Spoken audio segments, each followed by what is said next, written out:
பல்வேறு துறைகளை சார்ந்த பிரபலங்கள் அவர்களுடைய அனுபவங்களை நம்முடன் பகிர்ந்து கொள்ளும் போது அது நமக்கு சிறந்த தூண்டுகோலாக அமைகின்றது. அந்த வகையில் இன்றைய சிறப்பு விருந்தினர் யார் என்பதை பற்றியும் அவர்கள் என்ன செய்திகளை நம்முடன் பகிர்ந்து கொள்ளப் போகிறார் என்பதையும் பார்க்கலாம்.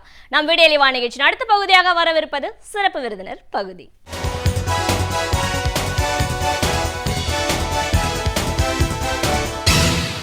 வணக்கம் நேயர்களே, விடியலை வா நிகழ்ச்சியின் சிறப்பு விருந்தினருக்கான நேரம் இது. இன்றைய சிறப்பு விருந்தினர் மேலாண் தமிழ் செம்மொழி நிறுவன பொறுப்பு அலுவலர் பேராசிரியர் க. ராமசாமி அவர்கள். தமிழுக்கு செம்மொழி அந்தஸ்து வழங்கப்பட்ட நாள் முதல் செம்மொழி நிறுவன பணிகளை மேற்கொண்டு வருகிற முறையில் செம்மொழி தமிழாய்வு மத்திய நிறுவனத்தோட தோற்றம், அதோட செயல்பாடுகள், இன்னைக்கு இருக்கிற நிலைமை என்னன்னு பல விஷயங்களை இன்னைக்கு நாம அவர்கிட்டயே கேட்டு தெரிஞ்சுக்கலாம்.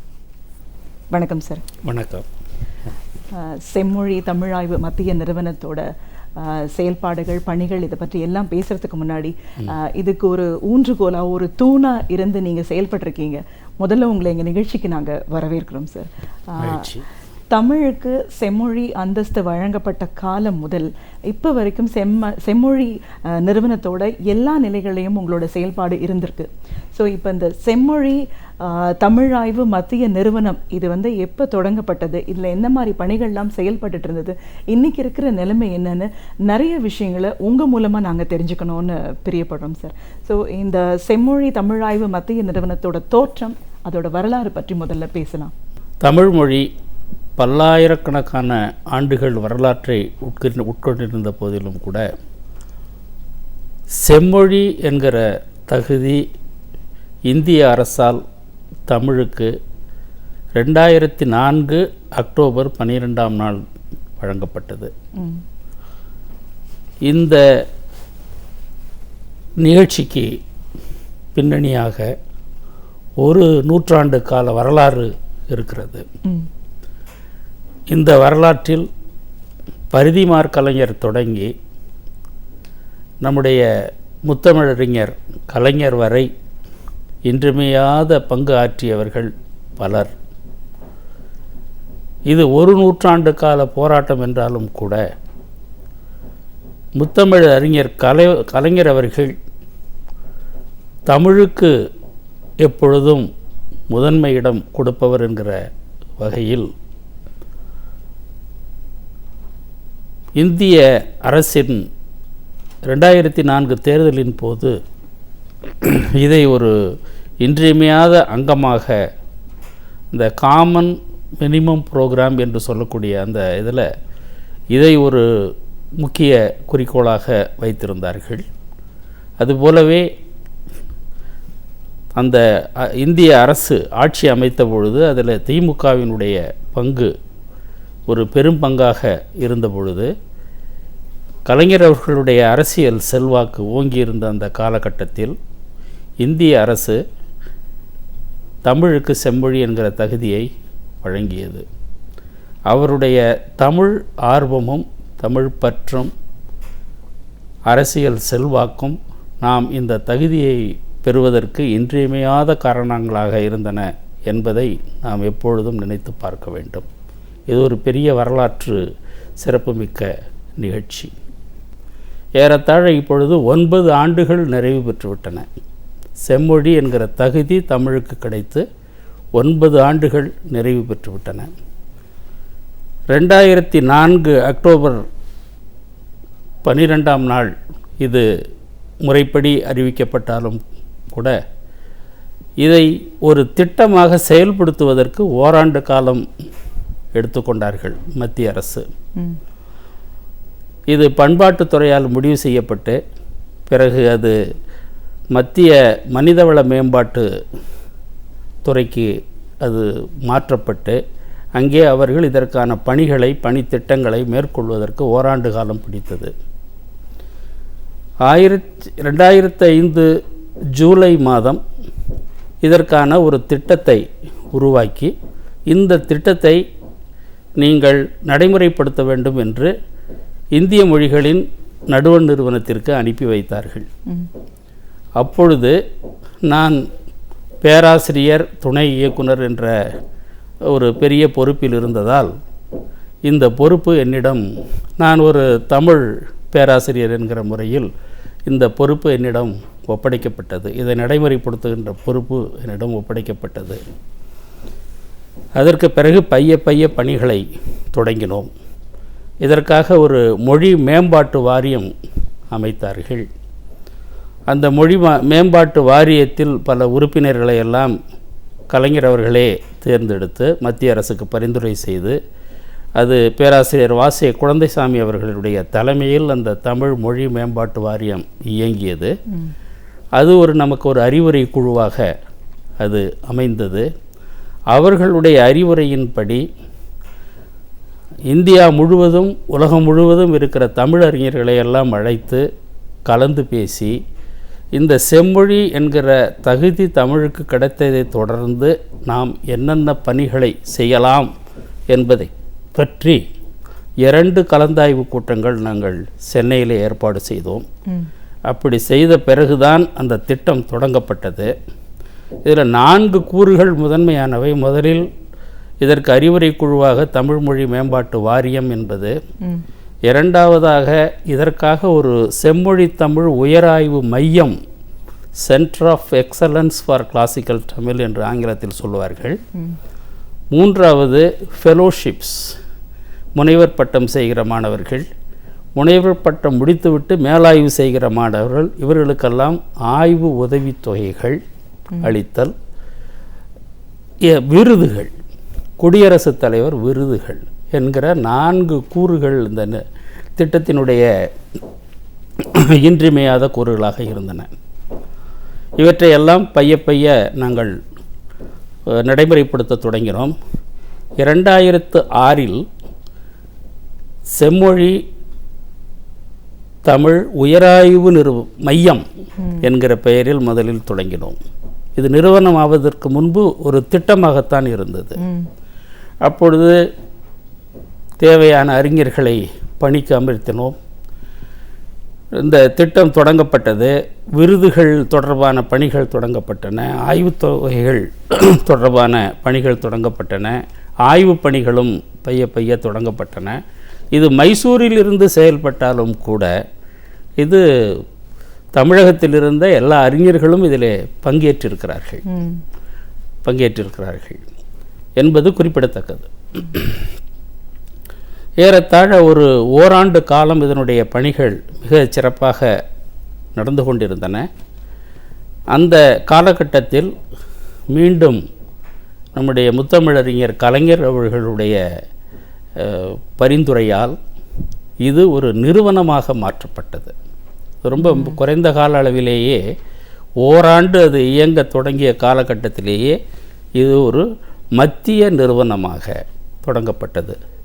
இது வரலாற்றில், தமிழ் வரலாற்றில் இது ஒரு இன்றியமையாத நிகழ்ச்சி. தமிழுக்கு மத்திய அரசால் அளிக்கப்பட்ட ஒரு ஒரு பொன்னான வாய்ப்பு.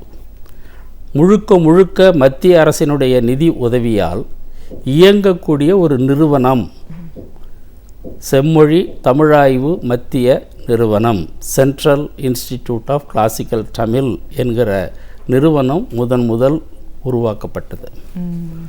இது 2007 இதற்கு வேண்டிய பணிகளெல்லாம் முடிக்கப்பட்டன. 2008 அந்த நிறுவனம் சென்னைக்கு கொண்டு வரப்பட்டது. முதலில் மரீனா கடற்கரையில் உள்ள பாலாறு இல்லத்தில்தான் மேனாள் முதல்வர் அவர்கள் நமக்கு இடமளித்து அந்த நிறுவனத்தை அங்கே தொடங்குவதற்கு ஏற்பாடு செய்தார்கள். ஏறத்தாழ அந்த நிறுவனம் இங்கே வருகிற பொழுது அது மே 19, 2008 இங்கே மாற்றப்பட்டது. அதுவரை இதற்கு வேண்டிய அடிப்படை பணிகள் அனைத்தும் மைசூரிலேயே முடிக்கப்பட்டன. இங்கே அது வந்த பிறகு, அது ஒரு முழு நிறுவனமாக சென்னையில் பதிவு செய்யப்பட்ட பிறகு இதற்கென்று ஆட்சிக்குழு அமைக்கப்பட்டது. இதனுடைய தலைவராக மேனாள் முதல்வர் அவர்களே பரிந்துரை செய்யப்பட்டு அவர்களுக்கு அந்த தகுதியை, தலைவர் என்கிற அந்த பொறுப்பினை மத்திய அரசு அவர்களுக்கு வழங்கியது. அவர் ஒரு முதல்வராக மட்டும் இல்லாமல் ஒரு மிகச்சிறந்த தமிழறிஞராக, ஏறத்தாழ 60 ஆண்டுகள் அருந்தமிழ் பணியாற்றிய அறிஞராக இருந்ததால் அவர் எல்லா வகையிலும் பொருத்தமானவர் என்கிற முறையில் அந்த நிறுவனத்தினுடைய தலைவர் என்கிற பொறுப்பை அவருக்கு அளித்தார்கள்.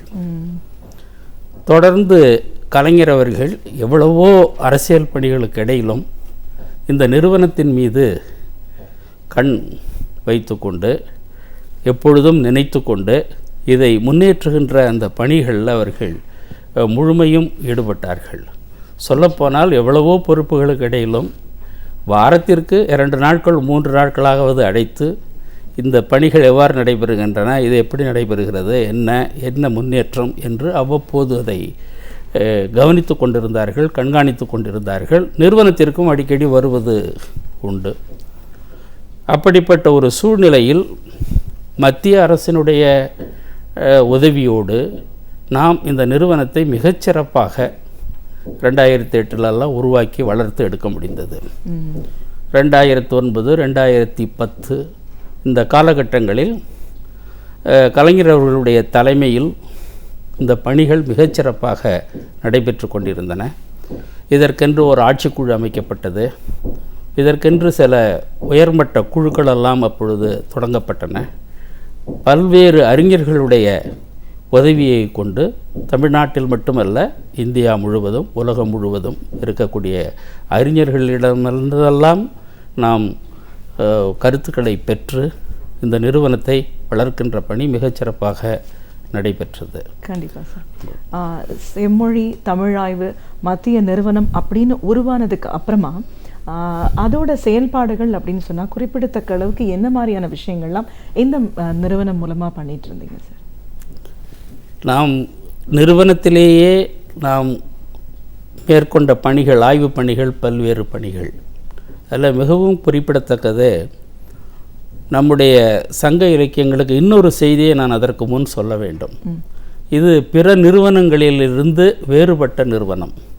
இந்த நிறுவனத்தை தொடங்கும் பொழுது மத்திய அரசின் பல்வேறு துறைகளைச் சேர்ந்தவர் பல்வேறு கேள்விகளை கேட்டிருக்கிறார்கள், கோப்புகளில் எழுதியிருக்கிறார்கள்.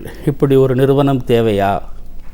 ஏற்கனவே தமிழுக்காக தமிழ் பல்கலைக்கழகம், உலகத் தமிழாராய்ச்சி நிறுவனம், தமிழ் வளர்ச்சித்துறை, இன்னும் பல்கலைக்கழக தமிழ்துறைகள் என்றெல்லாம் பல்வேறு அமைப்புகள் இருக்கிற பொழுது இதற்கென்று ஒரு தனி நிறுவனம் தேவையா என்கிற கேள்வியை எழுப்பினார்கள்.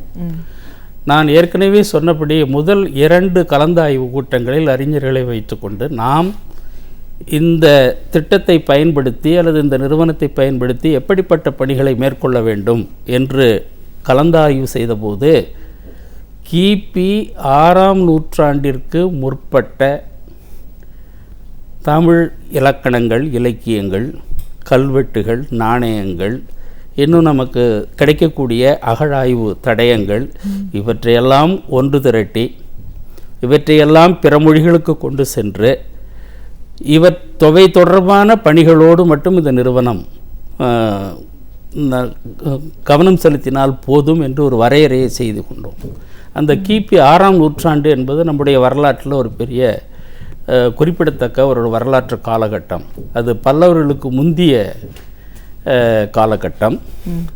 நாம் சங்ககாலம் என்று சொல்கிறோம் இல்லையா? அந்த சங்ககாலம், சங்கம் மருவிய காலம் என்கிற அந்த 2 காலகட்டங்களையும் உட்கொண்ட காலம்.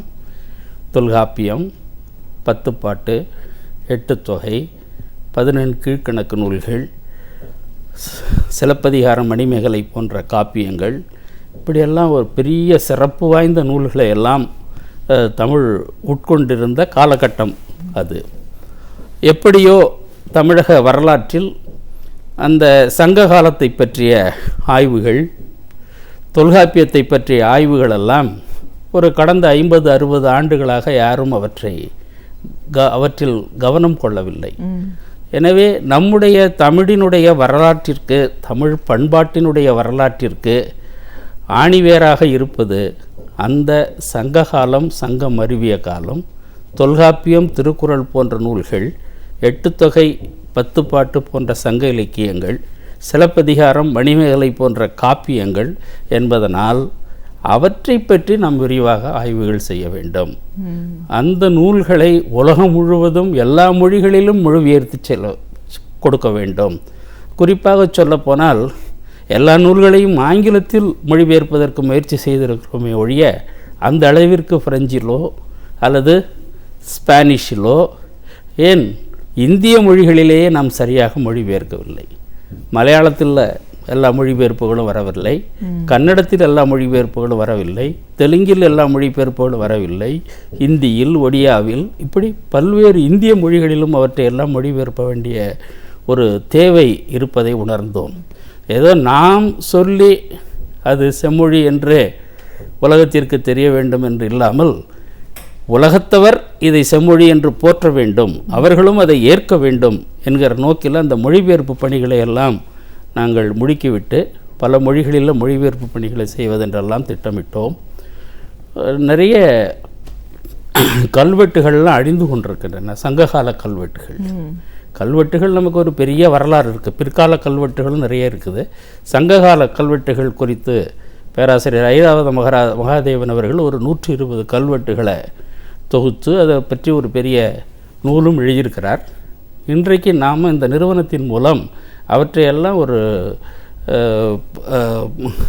மின்னணுவாக்கம் செய்து டிஜிட்டைஸ் செய்து அவற்றையெல்லாம் பாதுகாத்து வைத்திருக்கிறோம். அந்த கற்கள்லாம் அழிந்து போனால் கூட அந்த கல்வெட்டுகள் நமக்கு இன்று கிடைக்கக்கூடிய வகையில் ஏற்பாடு செய்திருக்கிறோம்.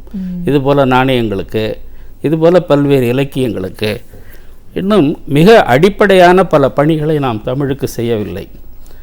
அதாவது திறமையான புலமையெனில் மேனாட்டார் அதை, வெளிநாட்டார் அதை வணக்கம் செய்தல் வேண்டும் என்று பாரதி சொன்னான் இல்லையா?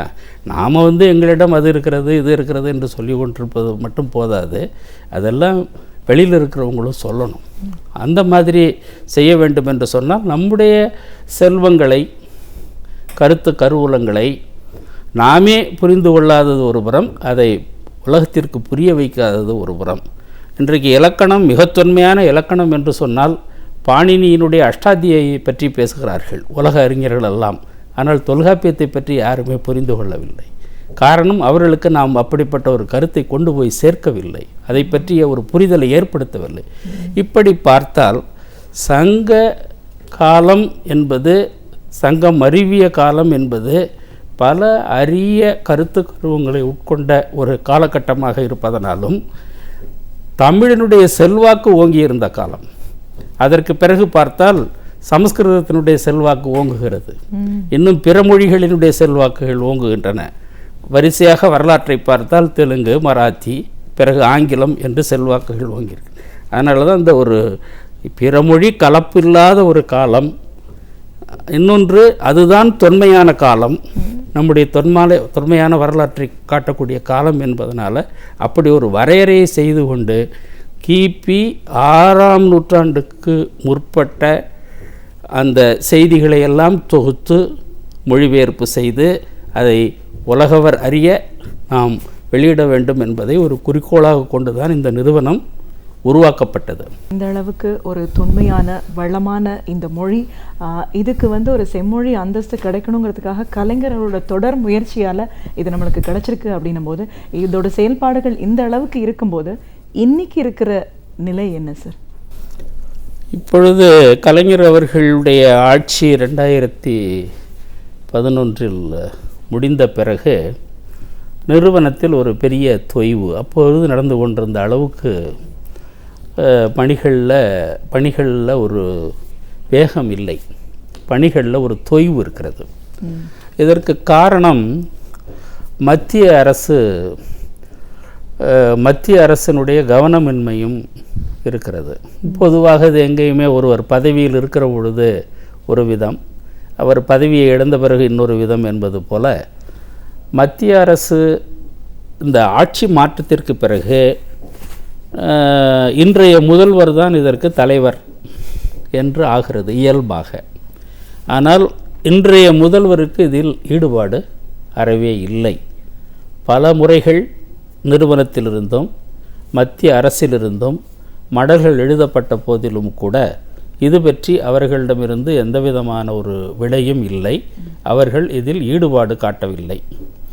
ஏற்கனவே கலைஞர் அவர்கள் இந்த பாலாறு இல்லம் போதவில்லை என்று நாங்கள் சொன்னதால், புதிய தலைமைச் செயலகம் உருவாகி கொண்டிருந்ததால், அந்த புதிய தலைமைச் செயலகத்திற்கு எல்லா செயல்பாடுகளும் மாற்றப்பட்டு கொண்டிருக்கிற நிலையில் நம் இப்போது இருக்கக்கூடிய அந்த சட்டப்பேரவை கட்டடத்தை நூலகம் அமைப்பதற்காக எங்களுக்கு கொடுத்தார். அதில் ஒரு நல்ல எல்லோரும் போற்றக்கூடிய ஒரு பெரிய நூலகம் அங்கே உருவாக்கப்பட்டது. அந்த நூலகம் இந்த ஆட்சி மாறிய பிறகு முழுமையாக கலைக்கப்பட்டு ஓரிரு நாட்களில் நாங்கள் அவற்றையெல்லாம் கொண்டு வந்து ஒரு அறையில் இப்போ புதிய தலைமைச் செயலகத்தில் மாற்றி வைக்க வேண்டிய ஒரு சூழல் ஏற்பட்டது.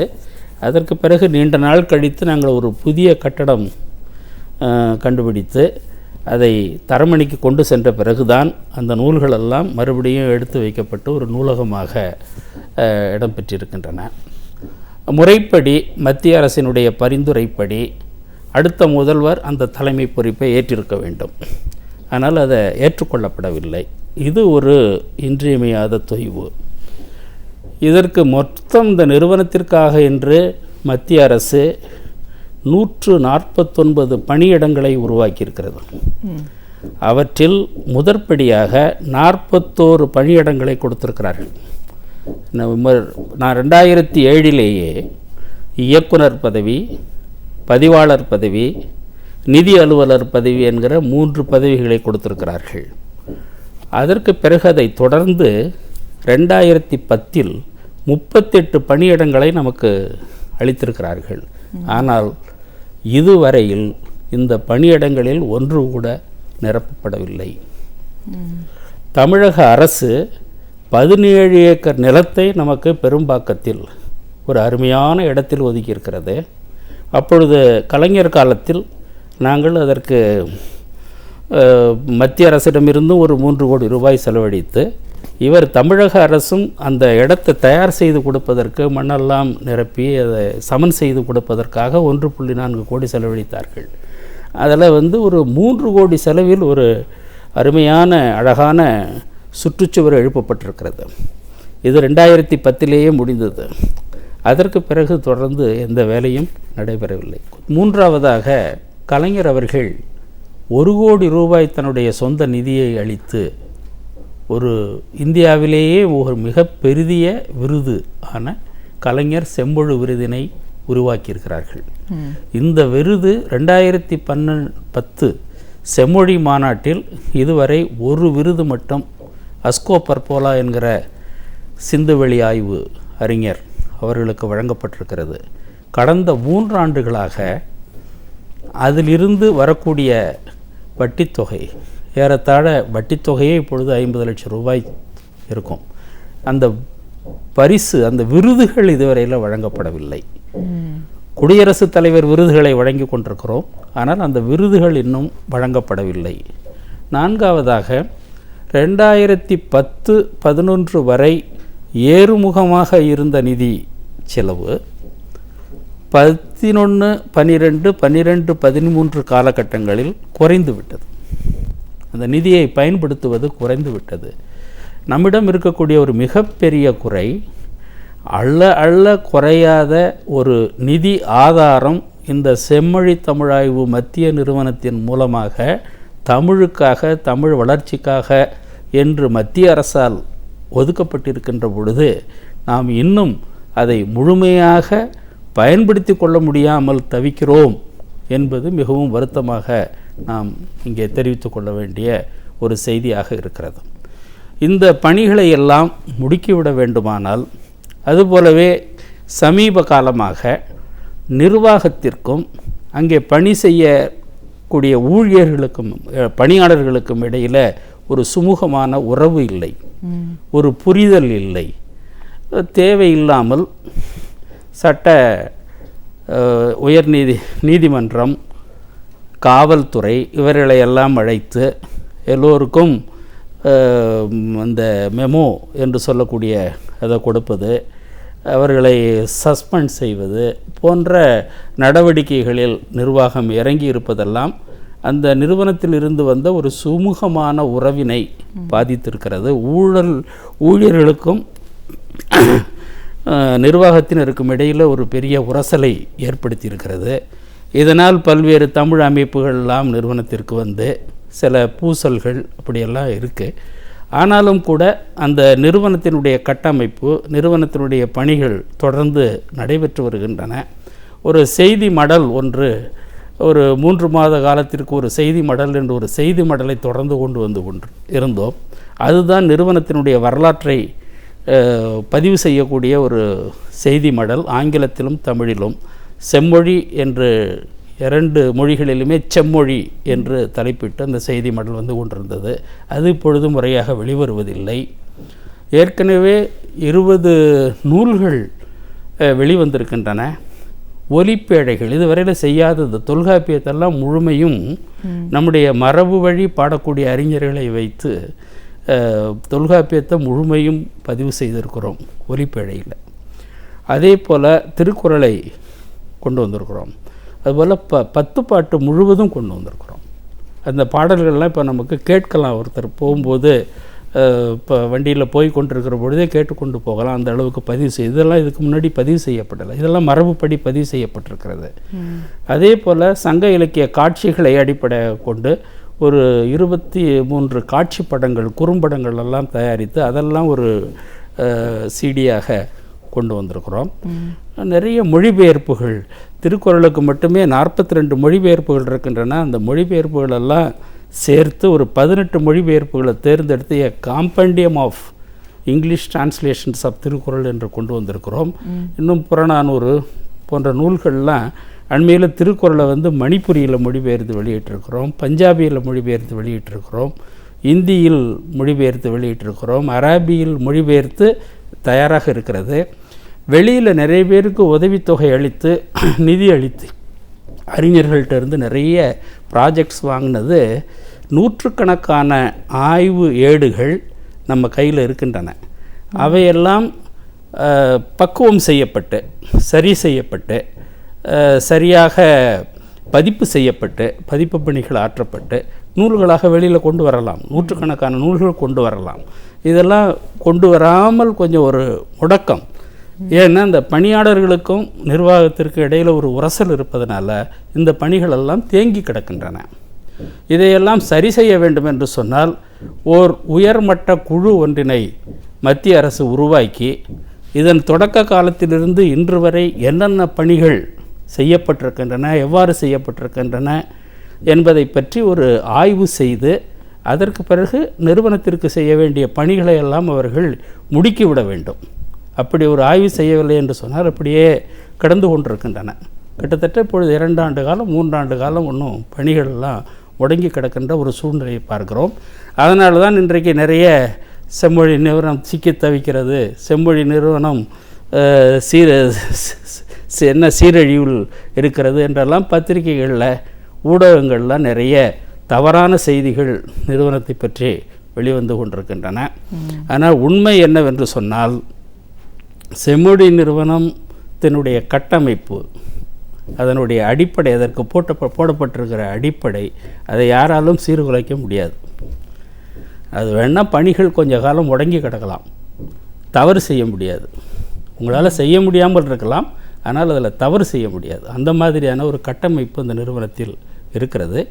எனவே இந்த பணியிடங்களை எல்லாம் 149 பணியிடங்கள் இந்நேரம் நம்ம நிரப்பியிருக்கணும். 3 ஆண்டுகளாயும் இந்திய அரசு பணியிடங்களை உருவாக்குவதே கஷ்டம். அவர்கள் நமக்கு 41 பணியிடங்களை கொடுத்திருக்கிறார்கள். அந்த 41 பணியிடங்களில் ஒன்றை கூட இன்று வரை நாம் நிரப்பாமல் இருக்கிறோம் என்பது ரொம்ப ஒரு வருத்தத்திற்குரிய செய்தியாக இருக்கிறது. அதான் இவற்றை எல்லாவற்றையும் ஒரு ஆய்வு செய்வதற்காக, ஒரு மதிப்பீடு செய்வதற்காக ஒரு உயர்மட்ட குழுவை மத்திய அரசு ஏற்பாடு செய்ய வேண்டும். அதன் மூலம் இதுவரையில் நடந்ததெல்லாம் என்ன, இனி நடக்க வேண்டியது என்ன என்பதை பற்றி ஆய்வு செய்து அதாவது ஒரு முடிவுக்கு வந்தால் நன்றாக இருக்கும். நிச்சயமா சார். தமிழ் இந்த அளவுக்கு ஒரு வளமான ஒரு வலிமையான ஒரு மொழியாக இருந்திருக்கு. கிட்டத்தட்ட 6ஆம் நூற்றாண்டுக்கு முன்னாடி எந்த அளவுக்கு செழுமையாக இருந்திருக்கு அப்படின்ற விஷயங்கள் எல்லாம் இன்றைக்கி இருக்கிற பொதுமக்கள் மத்தியில் நம்ம கொண்டு போகணும் அப்படின்னா என்ன மாதிரியான ஒரு விழிப்புணர்வு தேவையாக இருக்குது? இதற்கு வேண்டிய விழிப்புணர்வு, இந்த ஒரு விழிப்புணர்வை ஏற்படுத்த வேண்டும் என்பதற்காக தொடக்க காலத்திலிருந்து 2006 தொடங்கி பல கருத்தரங்குகள், பணி அரங்குகள், பயில் அரங்குகள் என்று நாடு முழுவதும் ஏற்பாடு செய்து கொண்டிருக்கின்றோம். அண்டை மாநிலங்களிலும் ஏற்பாடு செய்திருக்கிறோம். இதுவரையில் ஒரு 250 நிகழ்ச்சிகள் இதுபோல் ஏற்பாடு செய்யப்பட்டிருக்கின்றன. இந்த நிகழ்ச்சிகளிலெல்லாம் சங்க இலக்கியங்கள் கற்பிக்கப்பட்டிருக்கின்றன, தொல்காப்பியம் கற்பிக்கப்பட்டிருக்கிறது. பல பேராசிரியர்களே என்னிடம் சொல்லியிருக்கிறார்கள், நாங்கள் இப்பொழுதுதான் தொல்காப்பியத்தை தொட்டு பார்க்கிறோம் என்று. தமிழ் பேராசிரியர்களே சொல்கின்ற அளவிற்கு இன்றைக்கு சங்க இலக்கியத்தை தொடாமல், தொல்காப்பியத்தை தொடாமல் அல்லது சிலப்பதிகாரம் மணிமேகலையை தொடாமல் எந்த ஆய்வையும் செய்ய முடியாது என்கிற ஒரு நெருக்கடியான சூழ்நிலை, ஒரு விழிப்புணர்ச்சி இன்றைக்கு தமிழகத்தில் மாணவர்களிடையேயும் அறிஞர்களிடையேயும் தமிழ் அறிஞர்களிடையேயும் உருவாக்கப்பட்டிருக்கிறது.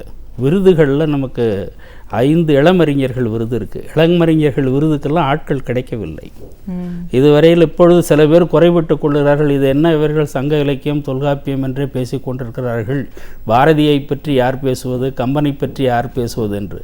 கம்பனை பற்றியும் பாரதியை பற்றியும் பாரதிதாசனை பற்றியும் பேசுவதற்கு எத்தனையோ ஏற்பாடுகள் நம்மிடம் இருக்கின்றன.